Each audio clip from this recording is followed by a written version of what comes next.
the more you ask yourself these kind of questions, the next time you're in game, the next time you're playing a game, you make better and better correct decisions. So I'm not gonna speak too much of anything. I'm gonna just unpause and watch you guys how this game plays out. I'm gonna be, as an Enigma player, I'm gonna be hanging myself in the back, and you can see that as this Lina is gonna get railed on, I'm not even gonna go in, because there isn't a point if I only black hole one hero. But as you see here, I black hole the most important target, which is the tree in here. The Shadow Fiend player follows up with a great ultimate, clearing out with 3 heroes, and you'd be like, wow, yeah, Loomis, great job, man. This was a great gank. And finally, I was pretty happy with myself with this this decision, because for the first time made a really correct decision after a mistake by teleporting on top lane, a mistake on pushing on bot lane, and several other mistakes. And whatnot. And again, I'm not using the end to justify the mean. I'm not saying, well, because we got that great pushed off, it was a good push. I was happy with myself because I made the correct decision at that point. And the end result of that correct decision is actually getting the melee rack. So 24 minutes in, we're sitting in great shape. So you might be asking, how the hell did you guys lose that? And again, poor. I was speeding it really quickly. Again, poor decision on teleporting on top lane. Mid lane, excuse me. As you can see from the scoreboard, we only lost 3 heroes at this point, or 2 or 3 heroes. So all we had was 2 heroes left. And how are we gonna defend against 5? Generally not the best choice. I think the better choice for myself at this point was just push bot lane, make this tower lose a lot of HP, maybe even try to take it down if I'm lucky, or just give up the mid tower altogether and trade for the bot tower. Because really, 2v5, you're not gonna defend all too successfully. So again, that is a incorrect decision that I made based on kind of gut instinct. Because gut instinct, if your mid tower is getting pushed, if your teammates crying, hey, we need help, I just without thinking, I just port mid. Sometimes you got to make the decision, hey, I'm not even, ooh, man, I'm good, blinking that reality shift. If you guys can't tell, I'm not actually thinking I'm good. The reason I'm actually doing that is I actually blinked Hobbs, and Hobbs is the guy that I love to hate. And I'm good. I gotta deny. But okay. Anyways, moving beyond that, you guys all know I'm like the best Enigma player in the world. DGC takes lessons from me, right? Yeah. Okay. Anyways, here's what I want to point out next. When you're watching a replay, I think Ian and I also pointed out in a lot of commentaries that we did, is that sometimes you notice in a pro game, human nature gets the best of things.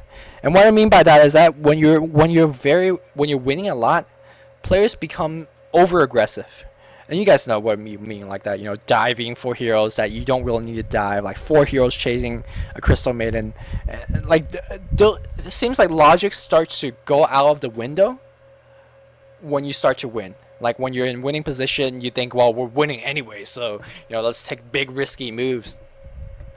And those are the very easy things that are very easily isolated when you're watching a replay. And here is a prime example of over-aggression. Hey, we got a melee racks. We just repelled the push. I even got a tower denied. Like, my adrenaline was pumping. You don't even know like how pro I think I was at this point. Hey, I see 2 hero. Not bad position. I'm gonna blink in a perfect black hole and be like, where you at? All this kind of thing. Over-aggression tends to pay. Over-aggression tends to pay here.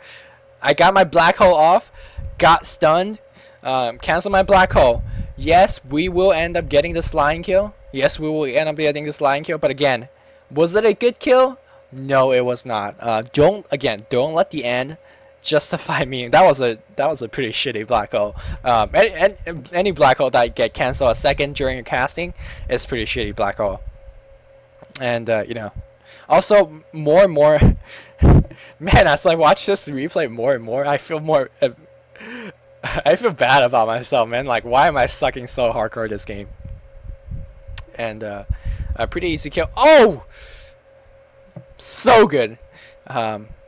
Also here right now, Scourge is going to make a very interesting, by interesting I mean questionable, borderline bad decision.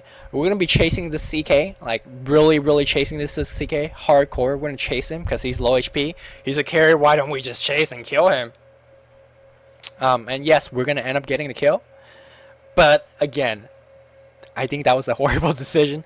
They could have people teleporting in. They could have people teleporting in. We might still have gotten the CK.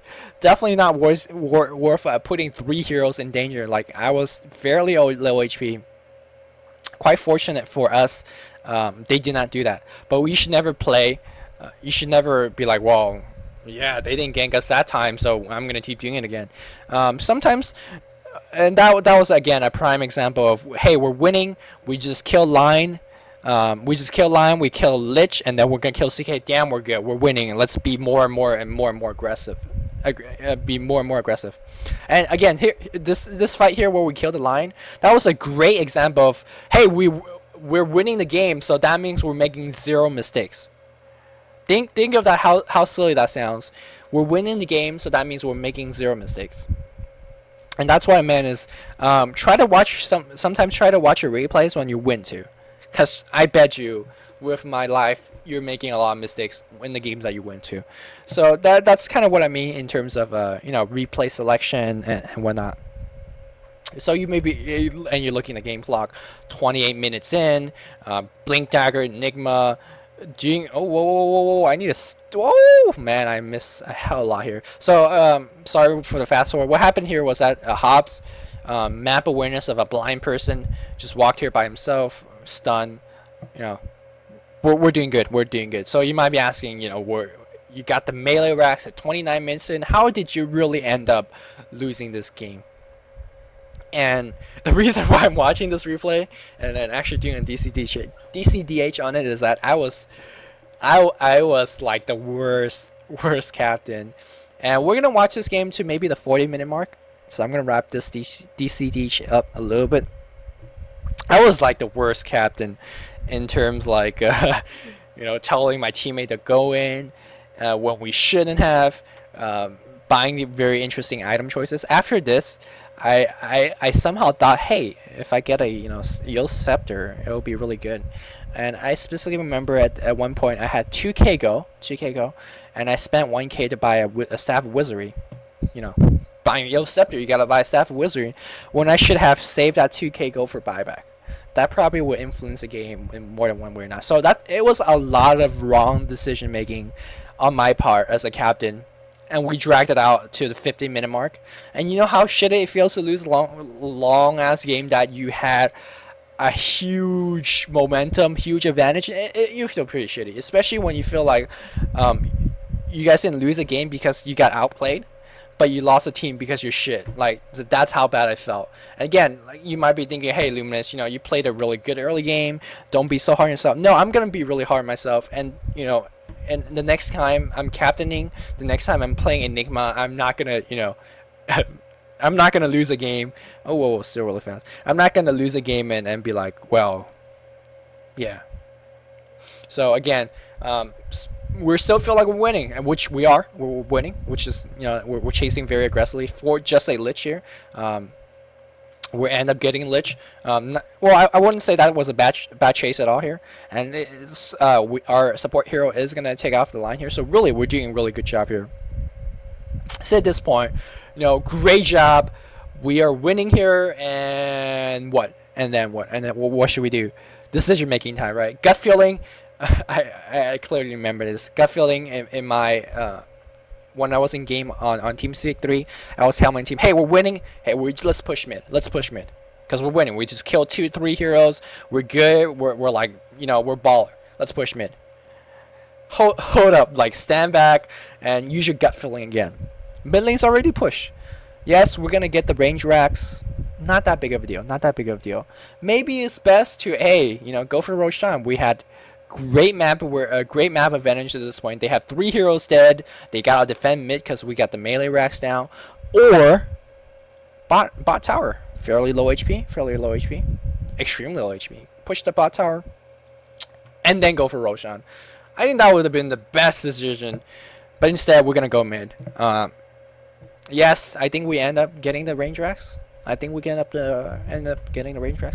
But no, we're gonna push bot. Oh shit! Kudos to Luminous. Man, that was great, Captain. Never mind. Ignore that. Yeah, we did get the bot. Okay, so yeah, okay, I'm a little bit happy now. A little bit happy now. I think Luminous says here, let's keep pushing. Yeah, this okay. This is what I meant. This would be the shitty ass decision. Shitty ass decision. Okay, everyone's alive for Sentinel. For the most part, the line will be alive soon. Everyone's alive. Trian still have ulti. Like we're winning, but we should not engage in big team fights. Especially you're going uphill here. Everyone with fairly low mana. Yeah, everyone with fairly low mana. Crystal Maiden. Where the hell is Crystal Maiden? Crystal Maiden's in here. Crystal Maiden's okay. Yeah, here's where I say, you know, it's probably the best to get the Roche, because the Roche is a for sure thing. You're getting guarantee return for your action. Here, not so much. Not so much. Not so much. And I'm gonna let you guys know that we just got insta gip on this team fight here. CK using initiation on here. And I'm gonna be like, you know, I'm baller, blinking, black hole, not the best. I think I only got one hero, got the Lich. Shitty black hole, yeah, shitty black hole. We did melt the Lich though, but really at this point Trent came in, and that was the beginning of the end. Oh, yeah. I just styled on. This is Dire, by the way. Dire. Riverside MF as Dire. And we had a joke going that I think I featured Dire in one of my commentary or something, and he plays shit in that game. And he made a joke that he plays so shit that he had to change his Garena name because he plays so shit, and I flamed him for that. But I just died on you, Dire. You better change your Garena name from Riverside or whatever that fuck was. Anyways, so I digress. And you might be thinking, you know, how you're losing the game. Time and many bad decisions. Really a lot of bad decisions on my part, and that's why we lost the game. We did get the Roche, not too big of a deal. But I'm not gonna sit down and finish this replay, because that's really not the point, to show you guys how I lost. Oh yeah. What happened here, which I plan to have that as the end clip of why that was like the point where I felt like, man, we're gonna lose this game. What basically happened, which I skimmed through. I blinked in, which was a very good blink. I blinked on line. I blinked on three heroes, and I was like, I'm baller. I'm gonna get a perfect black hole. I forgot to turn my BKB, and then they just hexed me. I was like, fuck. That's like, that is just like stupid mistake where you kind of you gotta be really hard on yourself. Had we won this team fight, we would have pushed bot and we would have won the game. We lost the team fight, and Sentinel clawed their way back. Trian got, you know, Radiance. They got a lot of armor. They won the game. So I was really hard on myself. But that's not the point of this DCDH. DCDH number 5, where we watch replay, is that I want to stress on a couple of things. A, be really hard on yourself. I'm really hard on yourself, because the harder on yourself, the quicker you improve. You can't be like, well, you know, Lina missed all this LSA and DK didn't carry. It's not my fault. I got a couple of good black holes. Shouldn't really do that. Every hero in Dota has a great influence in the game. And because you didn't play perfectly, chances are you had a hand in terms of your defeat. And I mean, if I want to make a case for myself, you know, I played well. I dodged a lot of reality rift with my blink dagger. I styled on Dire Stag or Finger of Death, and I got a couple of, you know, early game black hole that did well. But also I made a lot of bad mistakes instead of urging my teammates to chase, teleport defend when I shouldn't have, initiating when I should not have, especially in this fight. So I'm gonna be really hard on myself, and you know, in my future team fight, I really gotta improve my gut feeling in terms of, hey, you know, based on this game and this past experience, it didn't work out that time. I don't think it worked out this time either. You know, maybe I should not TP in. It's like kind of like, you know, growing that you want to do by watching replay. Second is that don't let the end result influence your future decision. Like, don't, you know, I said it like 20 times already. Don't let the end justify, but don't let the means. You guys know what I mean. You know, okay, well,